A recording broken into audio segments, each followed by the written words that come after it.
তো ইব্রাহিম নবী ৮০ বছর বয়সে সন্তান পাইলেন।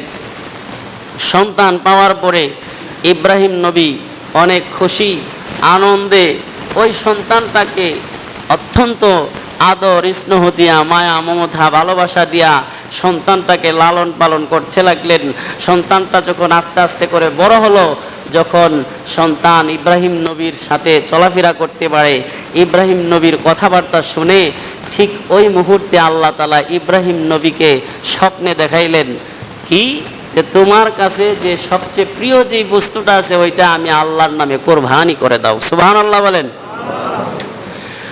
বর্ণিত আছে ইব্রাহিম নবী স্বপ্নে দেখলেন, স্বপ্ন যুগে হযরত ইব্রাহিম সাল্লামকে আদেশ করা হচ্ছে যে ও ইব্রাহিম, তোমার কাছে সবচাইতে প্রিয় যেই বস্তুটা রয়েছে, সবচাইতে দামি তোমার কাছে প্রিয় যেই বস্তুটা রয়েছে, ওই বস্তুটা আমি আল্লাহর নামে কোরবানি করে দাও।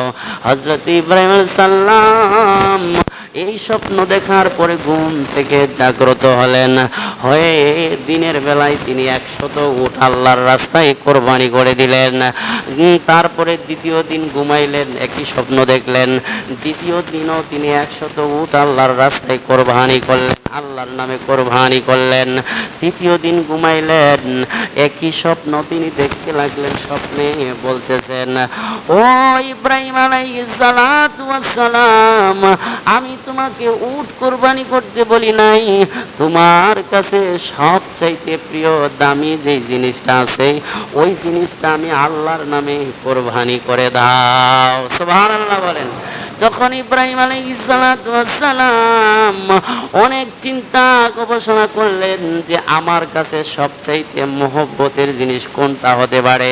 তিনি অনেক চিন্তা করে দেখলেন তার কাছে সবচাইতে মহব্বতের এবং প্রিয় বস্তু হচ্ছে তার সন্তান ইসমাইল আলাইহিস সালাতু ওয়াস সালাম। সুবহানাল্লাহ বলেন। তখন ইব্রাহিম আলাইহিস সালাতু ওয়াস সালাম তার ওই আদরের সন্তানকে তিনি চিন্তা করলেন, আহারে স্বপ্নে তো আল্লাহ তাআলা আমার পুত্র ইসমাইলকে এনে কোরবানি করার নির্দেশ দিচ্ছে। তখন হযরতে ইব্রাহিম আলাইহিস সালাতু ওয়াস সালাম তার আদরের সন্তান হযরতে ইসমাইল আলাইহিস সালাতু ওয়াস সালামকে কোরবানি করার সিদ্ধান্ত নিয়ে নিলেন। সুবহানাল্লাহ বলেন। এত আদরের সন্তান, ৮০ বছর বয়সে সন্তান পাইছে, আবার এই মহব্বতের সন্তানটাকে কোরবানি করা, এটা কি ছাপচিখানি কথা? কিন্তু আল্লাহর প্রেমে যে ইব্রাহিম আলাইহিস সালাম কতটা বিভোর ছিলেন এটা হচ্ছে তার বাস্তব নমুনা।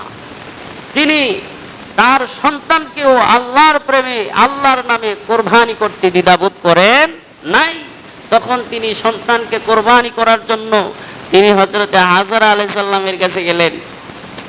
হাজরা আলাইহিস সালামকে ইসমাইল সাল্লামের মা হাজরা সাল্লামের কাছে গিয়া বললেন, এ হাজরা, তোমার সন্তানকে গোসল করায়া, নতুন জামা কাপড় পরায়া, সাজায়া গজায়া আমার কাছে দাও, আমি তোমার সন্তানকে নিয়ে মিনার মাঠে যাব। সুবহানাল্লাহ কোন। তখন ইব্রাহিম আলাইহিস সালামের কথা শুনে হযরতে হাজরা আলাইহিস সালাম তার সন্তান ইসমাইল আলাইহিস সালাতু ওয়াস সালামকে, ছোট্ট সন্তান ইসমাইল আলাইহিস সালাতু ওয়াস সালামকে গোসল করায়া, নতুন কাপড় পরায়া, সাজায়া গজায়া হযরত ইব্রাহিম আলাইহিস সালামের হাতে দিলেন।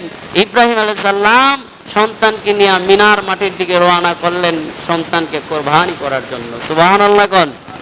এই দিক দিয়া শয়তান এই ঘটনা দেখে যে ইব্রাহিম আলাইহিস সালাম যেই ঘটনা ঘটাইতে যাইতেছে, যদি এই কাম ইব্রাহিম আলাইহিস সালাম করে ফেলে তাহলে তো ইব্রাহিম আল্লাহর নৈকট্য লাভ করে ফেলবে। ইব্রাহিম সাল্লাম তো আল্লাহর কাছে মর্যাদাশীল হয়ে যাবে, আল্লাহর কাছে মর্যাদাবান হয়ে যাবে। শয়তান বলে এটা তো হতে পারে না, যেইভাবে হোক ইব্রাহিম নবীকে এই কোরবানি করা থেকে বিরত রাখতে হবে, তাকে বাধা দিতে হবে। কিভাবে বাধা দেওয়া যায়? তখন শয়তান বলে ইব্রাহিমকে তো বাধা দেওয়া যাবে না, তার স্ত্রী হাজরাকে দিয়া তারে বাধা দিতে। নাউজুবিল্লাহ বলেন। তখন শয়তান একটা বুড়া লোকের বেশ ধরিয়া হযরতে হাজরা সাল্লামের কাছে গেলেন।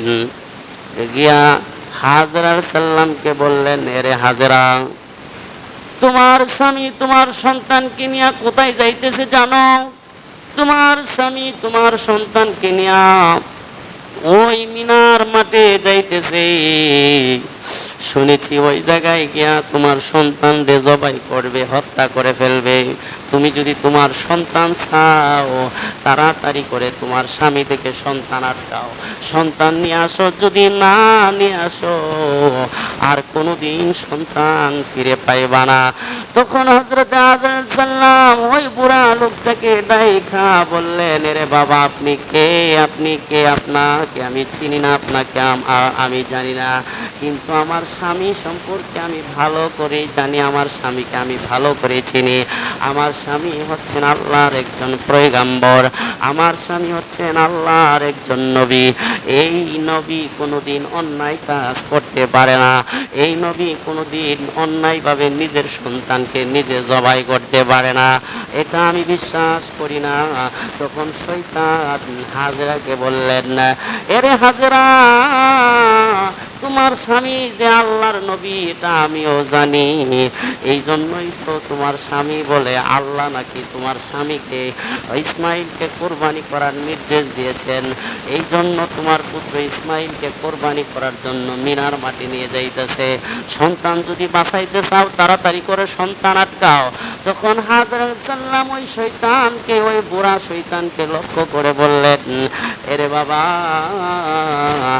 যদি এই কথা সত্য হয়ে থাকে, আমার স্বামীকে যদি আল্লাহ তাআলা ইসমাইলকে কোরবানি করার নির্দেশ দিয়ে থাকে, আর আমার স্বামী যদি সত্যি সত্যি আল্লাহর হুকুমে আমার সন্তান ইসমাইলকে কোরবানি করার জন্য মিনার মাটি নিয়ে যায়, তাহলে আল্লাহর নামে আমার স্বামী যদি আমার সন্তানকে কোরবানি করে, আল্লাহর নামে কোরবানি করার জন্য আমি হাজারা এমন একটা সন্তান নয়, হাজারটা সন্তান দিতে প্রস্তুত রয়েছি। সুবহানাল্লাহ। যে আমার স্বামী যদি সত্যি সত্যি আল্লাহর পক্ষ থেকে হুকুম পায়া থাকে, নির্দেশ পায়া থাকে আমার সন্তানকে কোরবানি করার জন্য, আর আমার স্বামী যদি আল্লাহর হুকুমেই আমার সন্তানকে কোরবানি করতে যায়, তো ঝাঁক এমন একটা সন্তান নয়, আল্লাহর প্রেমে আল্লাহর নামে হাজারটা ইসমাইলকে আমি কোরবান করতে পারি। সুবহানাল্লাহ। শয়তান এই কথা শুনে ওইখান থেকে বিতাড়িত হলো, বললো যে বাপরে বাপ, এই জায়গায় ধোঁকা দেওয়া সম্ভব না, হাজারাকে ধোঁকা দেওয়া সম্ভব নয়। তখন শয়তান ওই যে ইসমাইল এবং ইব্রাহিমের পিছ ধরল। ইসমাইল আলাইহিস সালাম এবং ইব্রাহিম আলাইহিস সালাম কোথায় যাচ্ছিলেন? ইসমাইল আলাইহিস সালাম এবং ইব্রাহিম আলাইহিস সালাম ওই যে মিনার মাঠের দিকে যাচ্ছে। ইব্রাহিম আলাইহিস সালাম আগে আগে হাঁটতেছে, ইসমাইল আলাইহিস সালাম পিছনে পিছনে হাঁটতেছে। বাবা আগে, ছেলে পিছনে পিছনে হাঁটতেছে, মিনার দিকে রওনা হচ্ছে। ওই দিক দিয়া শয়তান বুড়া লোকের বেশ ধরা পিছন দিয়া ইসমাইল সাল্লামের গিয়া ধোঁকা দেয় আর বলে যে, ইসমাইল তুমি কোথায় যাইতেছো জানো? তোমার বাবা তোমারে কোথায় নিয়ে যাইতেছে জানো? তোমার মিনার মাটি নিয়ে যাচ্ছে, ওই জায়গায় গিয়া তোমার বাবা তোমারে জবাই করবে। যদি নিজেরে নিজে বাঁচাইতে চাও, যদি বাঁচতে চাও, তাড়াতাড়ি করে তোমার বাবার পিছন দিয়া বাইগা যাও। নাউজুবিল্লাহ বলেন। তুমি তোমার বাবার পিছন দিক দিয়া ভেগে যাও।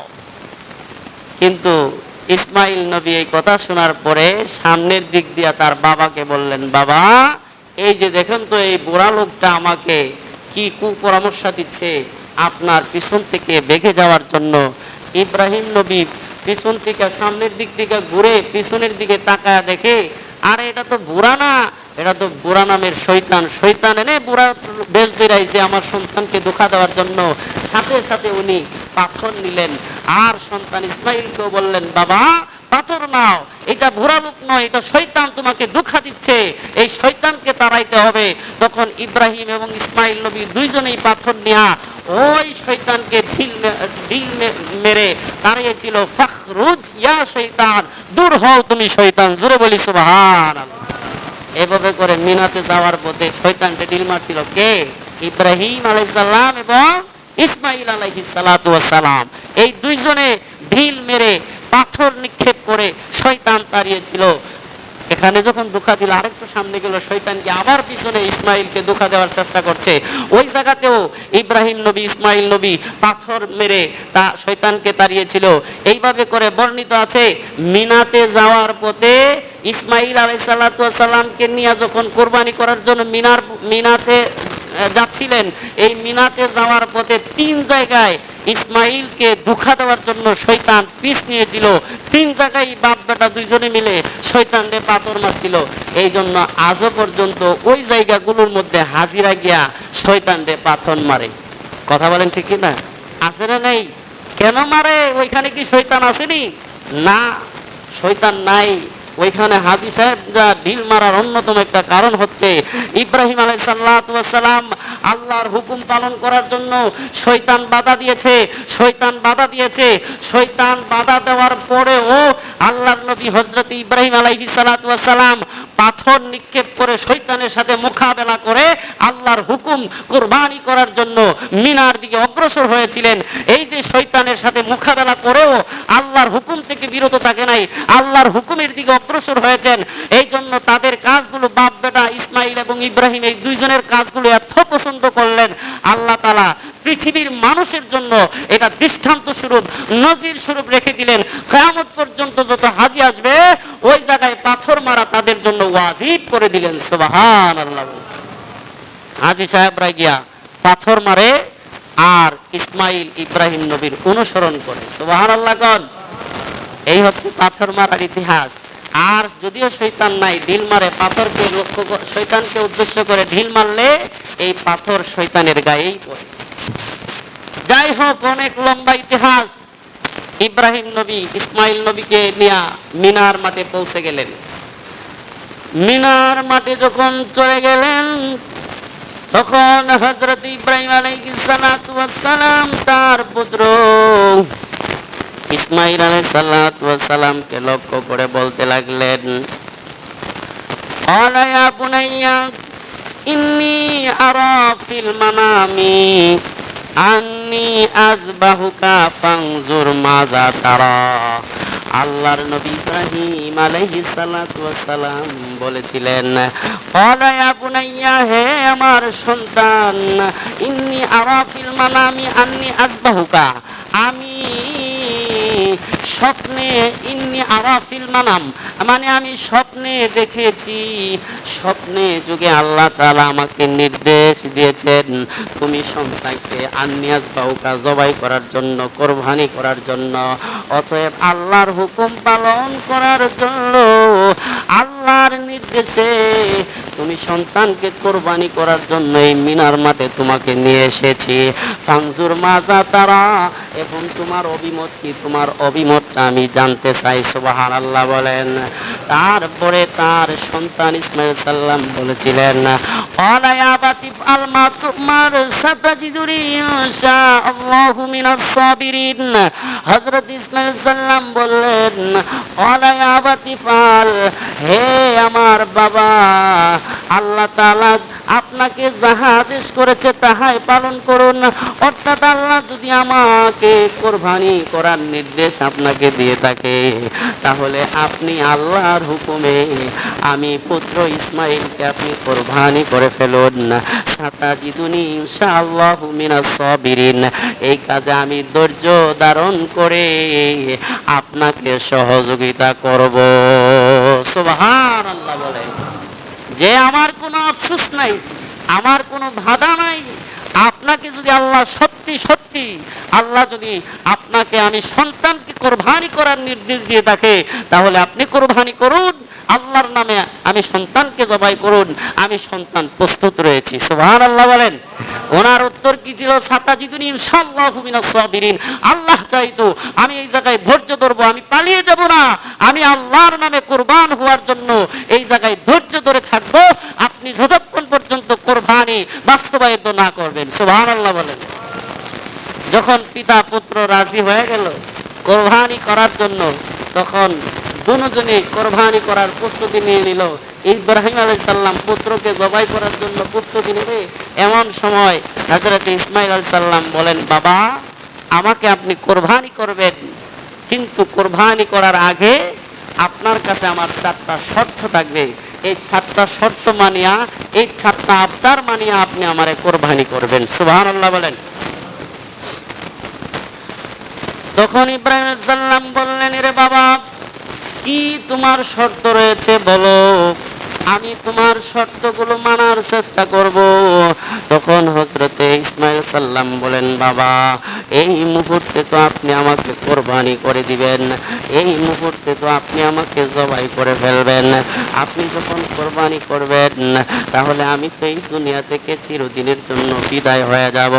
আর তো কোনোদিন এই দুনিয়াতে আলো বাতাস দেখব না, আর তো কোনোদিন এই দুনিয়াতে ফিরে আসবো না, আর কোনোদিন আমার মার সাথেও দেখা হবে না। বাবা, আপনি যখন আমাকে নিয়ে এসেছিলেন আমার মার কাছে আমারে বলেন নাই যে আমাকে কোরবানি করে ফেলবেন। যদি বলতেন আমার মার কাছ থেকে আমি শেষ বিদায়টা নিয়ে আসতে পারতাম। বাবা, আমার মা আমাকে বড় আদর করে স্নেহ করে বড় করেছে, অনেক কষ্ট করে লালন পালন করেছে। আমি শেষ দেখাটাও মাকে, শেষ কথাটাও মাকে বলতে পারি নাই। বাবা, আপনার কাছে আপনি কোরবানি করবেন কোনো আফসোস নাই, তবে আপনার কাছে আমার শেষ আবদার থাকবে, আমাকে যখন কোরবানি করে ফেলবেন, কোরবানি করার পরে আমার রক্তমাখা জামাটা আমার মার কাছে পৌঁছায় দিন। সুবহানাল্লাহ বলেন। আমাকে কোরবানি করার পরে আমার রক্তমাখা জামাটা আমার মার কাছে পৌঁছায়া দিয়া আমার মাকে বলবেন, আমার মা যেন আমার জন্য না কাঁদে, আমার জন্য দোয়া করে, আমি আল্লাহর নামে কোরবানি হয়ে গেলাম। সুবহানাল্লাহ বলেন। 2 নাম্বার শর্ত, বাবা, আমাকে যখন কোরবানি করবেন, আমাকে কোরবানি করার আগে আমার 2টা হাত আপনি ভালো করে বাইদা নিবেন, আমার 2টা পা আপনি ভালো করে বাইদা নিবেন। তখন ইব্রাহিম সাল্লাম তার পুত্রকে প্রশ্ন করে, রে বাবা, আমি তোমাকে যে কোরবানি করব, তোমার গলায় ছুরি দিব, এটাই তো অনেক কষ্টের কাজ, অনেক কষ্টের কাজ বাবা হিসাবে। আবার তোমার হাত পা গুলো আমি বাঁধবো, এই নির্মম কাজ কেন আমি করব? তখন হযরতে ইসমাঈল সাল্লাম বলেন, বাবা, আপনি যদি আমার হাত পা গুলো খোলা রাখেন তাহলে আপনি যখন আমাকে জবাই করবেন, জবাই করার সময় আমার কষ্ট হবে, আমি নড়াচড়া করতে পারি, নড়াচড়া করার পরে আমার অজান্তে আপনার গায়ে আমার পা লেগে যাইতে পারে। কিন্তু আপনি তো আল্লাহর পয়গম্বর, আপনি তো আল্লাহর নবী, যেই নবী আল্লাহর হুকুম পালন করার জন্য নিজের সন্তানকে কোরবানি করার জন্য মিনার মাঠে এসেছে, আপনি কোরবানি করলে আমার পা যদি আপনার গায়ে লাগা যায় তাহলে আমার বিয়াদবি হয়ে যাবে। জোরে বলি সুবহানাল্লাহ। যে আপনি কোরবানি করবেন, আমার হাত পা যদি খোলা থাকে, আপনি আল্লাহর পয়গম্বর, আমি নড়াচড়া করব, আমার পা আমার অজান্তে আপনার গায়ে লেগে যাইতে পারে, আমার পা যদি আপনার গায়ে লেগে যায় তাহলে এটা বিয়াদবি হয়ে যাবে। আপনি হাত পা বাইদা আমাকে কোরবানি করবেন, তাহলে আমার পা লাগবে না, বিয়াদবি হবে না। সুবহানাল্লাহ বলেন। তারপরে ইব্রাহিম নবী বললেন, ঠিক আছে বাবা, তোমার এই শর্ত আমি মানবো। 3 নাম্বার শর্ত, বাবা, আপনি কোরবানি করার আগে আপনার চোখ 2টা ভালো করে বাইদা নিবেন। আল্লাহর নবী ইব্রাহিম নবী বললেন, এরে বাবা, এটা কেন আমি বাঁধবো? তখন ইসমাঈল বলেন, বাবা, এই জন্য আপনার 2টা চোখ বাইদা নিবেন, কারণ আমাকে যখন আপনি কোরবানি করতে আসবেন তখন আপনার চোখ যদি খোলা থাকে আমার দিকে দৃষ্টি পড়ে যাবে, আর যখন জবাই করতে এসে আমার চেহারার দিকে তাকাইবেন তখন আমার চেহারা দেখলে বাবা হিসাবে আপনার মায়া লাগতে পারে। আল্লাহু আকবার বলেন। বাবা হিসাবে আপনার মায়া লেগে যাইতে পারে, আর তখন যদি মায়া লেগে যায় তখন সন্তানের মায়ায় সন্তানরে জবাই করতে পারবেন না, সন্তানকে কোরবানি করতে পারবেন না। অতএব আপনি চোখ বাইন্দা কোরবানি করবেন, আপনি আমারে দেখবেন না, মায়াও লাগবে না। সুবহানাল্লাহ বলেন।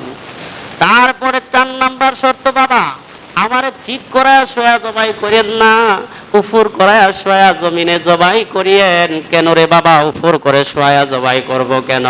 তখন আল্লাহর নবী ইসমাইল বলতেছিলেন, ও বাবা, আপনি যখন আমারে জবাই করতে আসবেন, আপনি আমাকে দেখলে যেমন মায়া লাগবে, চিৎ করায় শোয়া জবাই করলে আপনি যখন আসবেন আমার চেহারাটা আপনার বরাবর হয়ে যাবে, তখন আপনাকে দেখলেও তো সন্তান হিসাবে আমার মায়া লাগতে পারে, তখন আমি নাও জবাই হইতে পারি, এই জন্য উপর করে শোয়া জবাই করবেন, আপনারে দেখবো না, মায়াও লাগবে না। সুবহানাল্লাহ বলেন। এই কথোপকথন হওয়ার পরে ইব্রাহিম নবী সন্তানের 4টা শর্ত মানিয়া ইব্রাহিম নবী বড় নিষ্ঠুর নির্মম হয়া, পাষাণ হৃদয়ের অধিকারী হয়া সন্তানকে অত্যন্ত কঠিনভাবে বেঁধে নিলেন, বাইদা জমিন উফুর করে শোয়া দিলেন আল্লাহর হুকুম পালন করার জন্য, এবং নিজের রুমাল দিয়া নিজের ছক 2টা বাইদা নিলেন, বাইদা সন্তানের গায়ে, সন্তানের গলায় ছুরি চালায়া দেবে। এমন সময় আল্লাহর আরশ তরতর করে কাঁপতে শুরু করলেন, আরশ বহনকারী ফেরেশতারা আল্লাহর কাছে আরজি জানাইতে শুরু করলেন, আয় আল্লাহ, আপনি আর কত আপনার বন্ধু ইব্রাহিমকে কষ্ট দিবেন, আপনি আপনার বন্ধু ইব্রাহিমকে থামায়া দেন, এই মুহূর্তে তো ইব্রাহিম ইসমাইলের গলায় ছুরি চালায়া দেবে। আল্লাহ বলেন, ফেরেশতারা রে, আমি যা জানি তোমরা তা জানো না। সুবহানাল্লাহ বলেন। আমার বন্ধু এবং আমার সাথে প্রেমের খেলা শুরু হয়েছে, তোমরা তা দেখতে থাকো। তখন ইব্রাহিম আলাইহিস সালাতু ওয়াস সালাম ছুরি নিয়া ইসমাইলের গলায় বিসমিল্লাহি আল্লাহু আকবার বলে ছুরি চালায়া দিলেন। আল্লাহু আকবার বলেন। আল্লাহু আকবার বলে যখন ইসমাইল নবীর গলায় ছুরি চালায়া দিলেন, 1 বার 2 বার 3 বার এইভাবে করে ইসমাইলের গলায় ছুরি চালাইতেছে, কিন্তু ইসমাইলের গলা এই ছুরি দিয়া কাটে না। সুবহানাল্লাহ বলেন। 1 বার 2 বার 3 বার এইভাবে যখন চেষ্টা করতেছে, ইসমাইল তো জবাই হয় না, তখন হাতের ছুরিটা রাগে খুবে ঢিল মাইরা দূরে ফালাইয়া দিলেন। আল্লাহু আকবার বলেন। যখন দূরে ফালাইয়া দিলেন, ইব্রাহিম নবী মনে করছে ছুরির মধ্যে দান নাই, নতবা আমি এত চেষ্টা করতেছি তারপরে গলা কাটে না কেন? অবশেষে ইব্রাহিম নবী ওই ছুরির দিকে তাকায়া দেখে ছুরিটা দূরে একটা পাথরের উপরে পড়ছিল, ওই পাথরটা, ছুরিটা এত দাঁড় ছিল, পাথরটা 2টা টুকরা হয়ে গেছে। সুবহানাল্লাহ। ইব্রাহিম নবী এই ঘটনা দেখে ভাবতে লাগলেন, না, ছুরির তো ধার ঠিক আছে, আমার ধারণা ভুল, ছুরির তো ধার ঠিক আছে, মনে হয় আমার জবাইয়ের মধ্যে কোনো ত্রুটি আছে। যখন তিনি আবার ছুরি নিয়ে আইসা ইসমাইল নবীর গলায় ছুরি চালানোর চেষ্টা করবে, এমন সময় আল্লাহ তাআলা জিবরাইল সাল্লামকে ডাক দিয়া বলে, ও জিবরাইল, যাও জান্নাতে যাও, আমি আমার ইব্রাহিমকে আর কষ্ট দিতে চাই না, আমার বন্ধুকে আর পরীক্ষা করতে চাই না, আমি তো আমার বন্ধুরে পরীক্ষা করতে চেয়েছিলাম, আমার বন্ধু আমার পরীক্ষায় 100-এ উত্তীর্ণ হয়েছে, ফাঁস হয়েছে। সুবহানাল্লাহ বলেন। অতএব আমি আমার বন্ধুকে আর কষ্ট দিতে চাই না, যাও জান্নাত থেকে একটা জান্নাতি দুম্বা নিয়ে আসো। তখন হযরতে জিবরাইল সাল্লাম জান্নাতের ভিতরে ঢুকে জান্নাত থেকে একটা জান্নাতি দুম্বা নিয়ে দ্রুত গতিতে মিনার মাঠে আসলেন। আয়েশা ইসমাইল আলাইহিস সালাতু ওয়াস সালামকে ইব্রাহিম নবীর ছুরির নিচ থেকে সরায়া দিয়া হযরতে ইব্রাহিম নবীর ছুরির নিচে জান্নাতি দুম্বা রেখে দিলেন।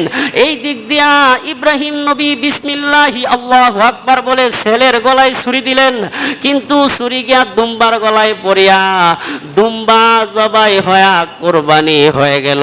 জোরে বলি সুবহানাল্লাহ। যে ইব্রাহিম নবী ছুরি দিলেন ছেলের গলায়, যখন জবাই হইল চোখ খুললো, খুইলা দেখে আরে ছেলের গলায় ছুরি দিছি, ছুরি দি দুম্বার গলায় পড়ছে, দুম্বা কোথায় থেকে আসলো, আমার ছেলেই বা কোথায় গেল? পিছনের দিকে তাকায়া দেখে হযরত ইসমাইল নবী পিছনে তাকায়া দাঁড়ায়া বাবার এই কাণ্ড দিকে খিলখিলায় হাসতেছে। আল্লাহু আকবার বলেন। ইব্রাহিম নবী আল্লাহকে ডাইকা বলে, আল্লাহ এখনো কি আমি কোরবানি করতে পারি নাই? এখনো কি আমার কোরবানি আল্লাহ তুমি কবুল করো নাই? আল্লাহ বলেন, ও বন্ধু, আমি তো তোমার স্বপ্নে দেখিয়েছিলাম, তুমি তো স্বপ্নকে বাস্তবে রূপ দিয়েছ। তোমারে আমি পরীক্ষা করতে চেয়েছিলাম, তোমার সন্তান নিতে চায় নাই, তুমি আমার পরীক্ষায় উত্তীর্ণ হয়েছ, পাস হয়েছ। অতএব বন্ধু, আমি তোমার কোরবানিটা জান্নাতি দুম্বা দিয়া কবুল করে নিলাম, তোমার সন্তান রে তোমার কাছে ফিরায়া দিলাম। সুবহানাল্লাহ বলেন। যাও সন্তান নিয়ে বাড়ি যাও, এই দুম্বা লয়ে যাও, বাড়ি দিকে দুম্বার গোস্ত দিয়া খাবার খাও। সুবহানাল্লাহ কোন। এইভাবে করে হযরতে ইব্রাহিম আলাইহিস সালাতু ওয়াস সালামের মাধ্যমে এই পৃথিবীতে পশু জবাইয়ের মাধ্যমে কুরবানির ইতিহাস আল্লাহ রাব্বুল আলামিন চালু করেছিলেন, আজ পর্যন্ত আছে। সুবহানাল্লাহ কোন।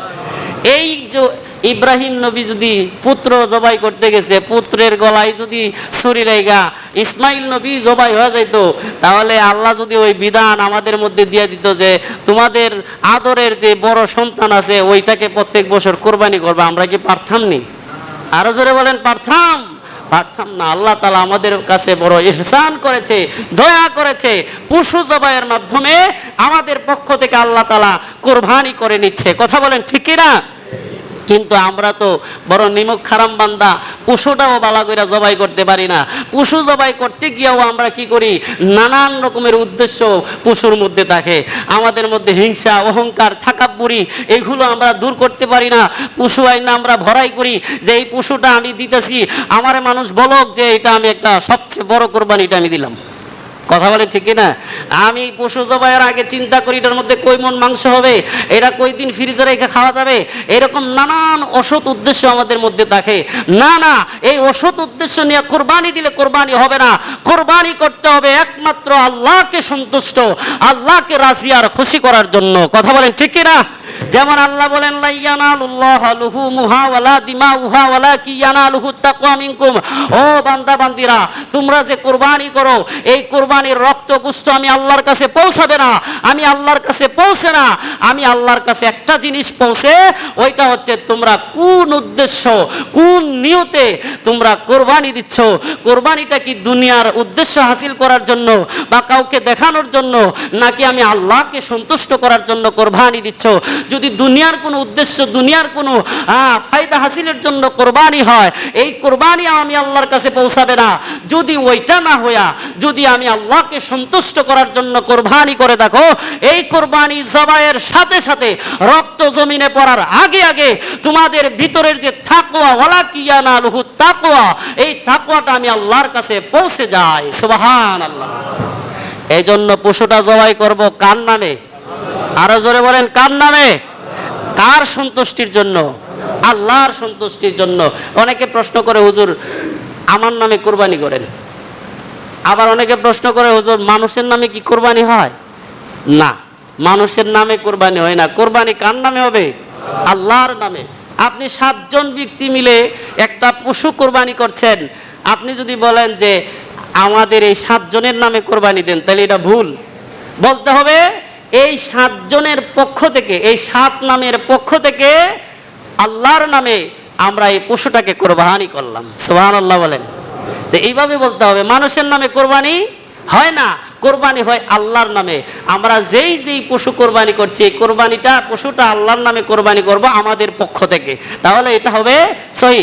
অনেকে আরো প্রশ্ন করে যে হুজুর মৃত ব্যক্তির নামে কি কোরবানি দেওয়া যায়নি? উত্তর হবে হ্যাঁ, দেওয়া যায়। তবে শর্ত হচ্ছে আপনার পক্ষ থেকে আগে কোরবানি করতে হবে। আমরা যখন কোরবানি করতে যাই তখন বলে, হুজুর আমার নামটা না দিয়ে, আমার বাপটা তো মারা গেছে, আমার মা মারা গেছে, আমার মার পক্ষ থেকে একটা কোরবানি দিয়ে আলান, আমারটা দরকার নাই। এমন কাজ যারা করে এটা ভুল। আপনি যদি কোরবানি দেওয়ার সামর্থ্য থাকে, নেশাব পরিমাণ সম্পদের মালিক হয়ে থাকেন, এখন তো আপনার উপর কোরবানি করা ওয়াজিব, মৃত ব্যক্তির উপরে তো ওয়াজিব না। কিন্তু আপনার কোরবানি আগে করতে হবে, আপনার ওয়াজিব আগে আদায় করতে হবে। আপনার কোরবানি যখন হয়ে যাবে, তখন আপনার যদি এক্সট্রা সামর্থ্য থাকে, অতিরিক্ত সামর্থ্য থাকে, তাহলে আপনি আপনার মৃত মা আছে, বাবা আছে, মৃত মা অথবা বাবার পক্ষ থেকেও আপনি একটা কোরবানি করতে পারেন। যদি করেন তাহলে এই কোরবানির সওয়াব আল্লাহ তাআলা আখিরাতে আপনার মা বাবার আমলনামায় দিয়ে দিবে। সুবহানাল্লাহ বলেন। তবে শর্ত আপনার কোরবানি করতে হবে, এই ভুল কিন্তু কোনোদিন করবেন না। আবার অনেকে বলে যে হুজুর রসুলের নামে কোরবানি করা যাবে কি? হ্যাঁ, রসুলের নামে কোরবানি করা যাবে, রসুলের পক্ষ থেকে কোরবানি করা যাবে। কিভাবে? হাদিস শরীফের মধ্যে আসছে আল্লাহর নবী রাহমাতুল্লিল আলামিন প্রত্যেক বছর 2টা কোরবানি করতেন। বলেন কয়টা কোরবানি? 2টা কোরবানি করতেন। একটা নিজের পক্ষ থেকে আর একটা সমস্ত উম্মতের পক্ষ থেকে প্রতি বছর নবীজি কোরবানি আদায় করতেন। সুবহানাল্লাহ। তাহলে নবীজি যদি সমস্ত উম্মতের পক্ষে, আমাদের পক্ষে সারা জীবন কোরবানি করে যাইতে পারে, আমাদের যাদের সামর্থ্য আছে আমরা কি রসুলের পক্ষে কোরবানি করতে পারি না? আরো জোরে বলেন, পারি কিনা? অবশ্যই পারি। এই জন্য যারা একা একটা গরু আনছেন, এক গরুর মধ্যে 7 ব্যক্তির নাম দেওয়া যায়, 7 ব্যক্তির পক্ষ থেকে কোরবানি করা যায়। আপনার নাম দেন, আপনার বাবা মা মারা গেলে যদি তাদের দেওয়ার ইচ্ছা থাকে তাদের পক্ষ থেকে কোরবানি করেন, প্লাস একটা নাম, 6টা নাম দেওয়ার পরে একটা নাম খালি রাখবেন, এই নামটা মুহাম্মদুর রাসূলুল্লাহ সাল্লাল্লাহু আলাইহি ওয়াসাল্লাম নবীজির পক্ষ থেকে আদায় করবেন। এতে করে আপনি যে নবীজির উম্মত, আপনি যে নবীকে ভালোবাসেন, কোরবানির মাধ্যমে এই ভালোবাসার বহিঃপ্রকাশ ঘটাইলেন। কথা বলেন ঠিক কিনা? তো ওই কাজ করবেন, কিন্তু আপনার কোরবানি আগে আদায় করবেন। আপনার কোরবানি না দিয়া নবীর নামে, নবীর পক্ষ থেকে কোরবানি করার জন্য আপনাকে বলে নাই। আপনার কোরবানি আগে আদায় করে তারপরে এক্সট্রা সামর্থ্য থাকলে এগুলো করবেন। অনেকে আমাকে প্রশ্ন করে যে হুজুর কোরবানির পশুতে আকিকা দেওয়া যাবে কি? আমরা কোরবানির পশুতে আকিকা দেওয়া যাবে, তার আগে আমরা আকিকা দেওয়ার নিয়মটা একটু জানি না নেই।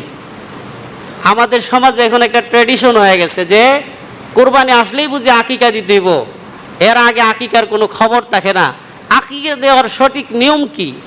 হাদিস শরীফে আসছে আপনার যদি একটা সন্তান হয়, ছেলে হয় 2টা বকরি, মেয়ে হইলে 1টা বকরি 7 দিনের মাথায়, সন্তান জন্মগ্রহণ করার 7 দিনের মাথায় ছেলে হইলে 2টা বকরি জবাই করবেন, মেয়ে হইলে 1টা বকরি জবাই করে সন্তানের আকিকা 7 দিনের মাথায় আদায় করবেন।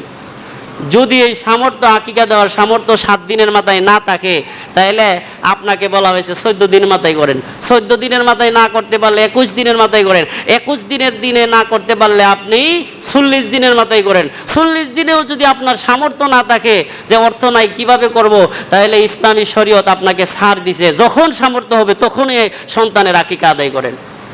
কিন্তু আমরা তো এই নিয়ম কেউ বলি না। বছর কি বছর আমাদের সামর্থ্য থাকে আকিকা ফালায়াতে রাখি, কোরবানি আসলে আসে, আরে আমার তো আকিকা আদায় করতে হইব। তখন হুজুরের কাছে মাসলা বিচারে যে হুজুর আকিকাটা আদায় করেন, কোরবানি আইছি না, এটা তো নিয়ম না। আপনার সন্তান যখন হবে 7 দিনের মধ্যে আকিকা আদায় করবেন। যদি না পারেন, যখন সামর্থ্য হবে তখনই আদায় করবেন। কোরবানিকে কেন্দ্র করে আপনি আকিকা আদায় করার জন্য একটু পাগল পারা হয়ে যান কেন? তারপরেও যারা আকিকা আদায় না করতে করতে কোরবানি পর্যন্ত পৌঁছে গেছে, তাদের জন্য মাসালা হচ্ছে কোরবানিতে আকিকা দিতে পারবেন। গরুতে আকিকা আদায় করতে পারে, এক গরুতে 7 ব্যক্তির পক্ষ থেকে কোরবানি করা যায়। এখন আপনি যদি আকিকা আদায় করেন, ওই গরুর ভিতরে 2টা নাম ঢোকাইতে হবে। কয়টা নাম? 2টা নাম ঢোকাইতে হবে ছেলের জন্য, আর মেয়ে হইলে 1টা নাম দিতে হবে। ছেলে হইলে 2টা, মেয়ে হইলে 1টা। এইভাবে করে আপনি কোরবানির পশুতে আপনি কি করতে পারবেন? ছেলে মেয়ের আকিকা আদায় করতে পারবেন। এখন আসেন আমরা কোরবানির গোশতটা কতটা ভাগ করব? কোরবানির গোশত 3 ভাগ করব। কয় ভাগ? 3 ভাগ। 1 ভাগ নিজের জন্য, আরেক ভাগ আত্মীয় স্বজন, আরেক ভাগ এতিম মিসকিনের জন্য। এই 3টা ভাগ কিন্তু আমরা করব। আমরা অনেকে আছি যে কোরবানি কইরা গোশত খাওয়ার জন্য এই ভাগগুলো সঠিকভাবে করি না, নিজের কাছে সব রাইখা দিয়ে এতিম মিসকিনের হকটা আমরা মেরে ফেলি।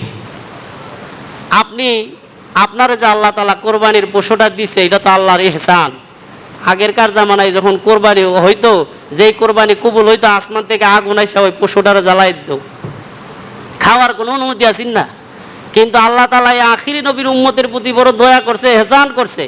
কোরবানি করলে পরে পশু আসমান থেকে আইসা জ্বালায় দেয় না, অথবা ফেরেশতারা আইসা আসমানে নিয়ে যাবে না, কারণ এটা তো আল্লাহর নামে আপনি দিয়ে দিয়েছেন। তা আপনার কিসের হক? এন তো আর আপনার কোনো হক নাই। কিন্তু তারপরেও আল্লাহ তাআলা বলে, বান্দারে তুমি আমার নামে কোরবানি করছো বটে, কিন্তু আমি আল্লাহ তাআলা তোমার পশুটা ফেরেশতা দিয়ে আসমানে নিয়ে যাই না, তোমারই দিছি, তুমিও খাও। কিন্তু আমি আল্লাহ তাআলা তোমার খাওয়ার লাগে আমি বলছি এই ঈদুল ফিতরে, ঈদুল আজহার 5 দিন তোমার জন্য রোজা রাখা হারাম, আমি দাওয়াত দিছি, খাও। কিন্তু এত কিছু করার পরেও তুমি সঠিকভাবে সব ঘাটতি বাইন্দা খেয়া লাইবা, কিন্তু আমার অন্য অন্য এতিম মিসকিনদেরকে দিবা না, এটা তো হবে না। এই জন্য কোরবানির গোস্তটা সঠিকভাবে বন্টন করবেন, করে এতিমের ভাগটা পৌঁছায় দিবেন, আত্মীয় স্বজন যারা আছে তাদের ভাগটা পৌঁছায় দিবেন, নিজেরটা নিজে পরিবার পরিজন নিয়ে খাবেন। আবার অনেকে বলে, আমি আলোচনা শেষ করে দিচ্ছি, জাস্ট টাইমে নামাজ হয়ে যাবে। তো অনেকে বলে যে হুজুর আকিকার গোস্তটা কত ভাগ হবে? আকিকার গোস্ত 3 ভাগ হবে। কয় ভাগ?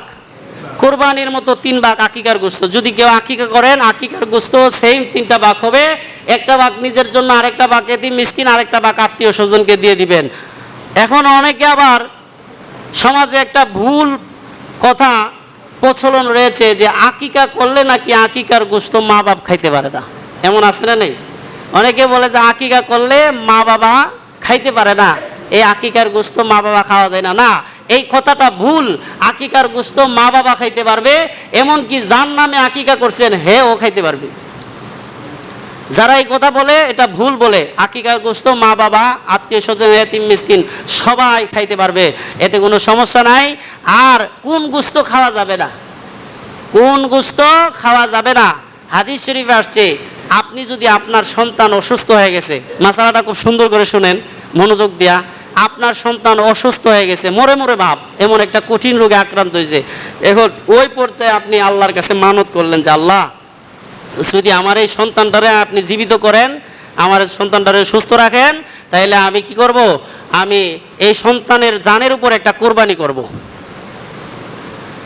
যাই হোক, আলহামদুলিল্লাহ আমাদের অত্র এলাকার কৃতি সন্তান আমাদের